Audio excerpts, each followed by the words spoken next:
আজকে আমরা বানাবো তুয়ার ডাল। এর জন্য তুয়ার ডালটা আমরা বেশ কিছুক্ষণ ভিজিয়ে রেখেছিলাম। এইবার এটা প্রেসার কুকারে দিয়ে সেদ্ধ করব। সেদ্ধ করার সময় আমরা দেব ক্যাচ হিং পাউডার। হিং পাউডার দিয়ে সেদ্ধ করব। এই ডালটা আমরা একটু অন্যরকম করে বানাবো। নেব খানিকটা টমেটো, খানিকটা জিঞ্জার, আর এটাকে একটা পেস্ট বানিয়ে নেব। আগে আমরা ডালটা সেদ্ধ বসিয়ে দিলাম।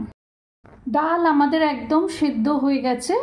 এবার আমরা ডালে নুন হলুদ দিয়ে নেব। অন্যদিকে একটা ফ্রাইং প্যানে আমরা অল্প সর্ষের তেল দিয়েছি ছক দেব বলে।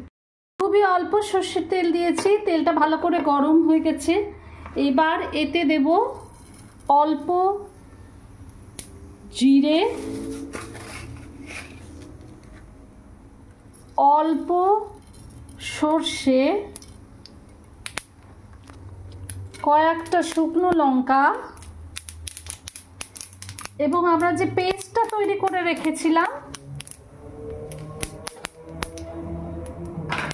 আদা এবং আদা টমেটোর যে পেস্টটা তৈরি করে রেখেছিলাম সেই পেস্টটা আমরা এতে দিয়ে হালকা আঁচে খানিকক্ষণ সতে করে নেব।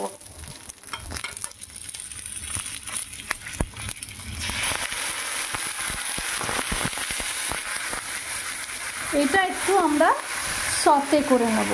অন্যদিকে ডালটায় নুন হলুদ দিয়ে আমরা ভালো করে ঘুরিয়ে নিয়েছি। এইটা যতক্ষণ ভাজা হচ্ছে আমরা এতে অল্প সাম্বার পাউডার দেব। দিস ইজ নট সাম্বার, কিন্তু ডালটা খেতে ভালো হবে। সাম্বার মশলা অল্প দেব, তাতে ডালের স্বাদটা খুব ভালো আসে।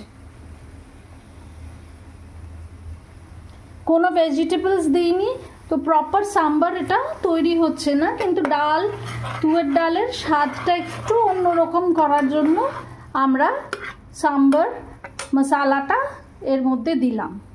মশলাটা খুব ভালো করে তৈরি হয়ে গেছে।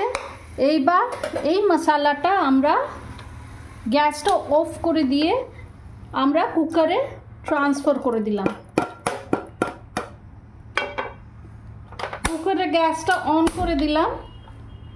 এইবার এই ডালটা আমরা বেশ কিছুক্ষণ ফুটতে দেব, তাহলে আমাদের ডালটা তৈরি হয়ে যাবে। ফিনিশ করার আগে রান্নাটা আমরা এতে দেব অল্প ঘি,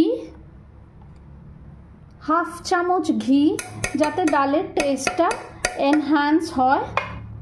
আর এর জন্য আমরা ইউজ করছি ডেইলি খাও সরের ঘি এজির। এইটা বেশ কিছুক্ষণ ভালো করে ফুটলে আমাদের ডাল তৈরি হয়ে যাবে।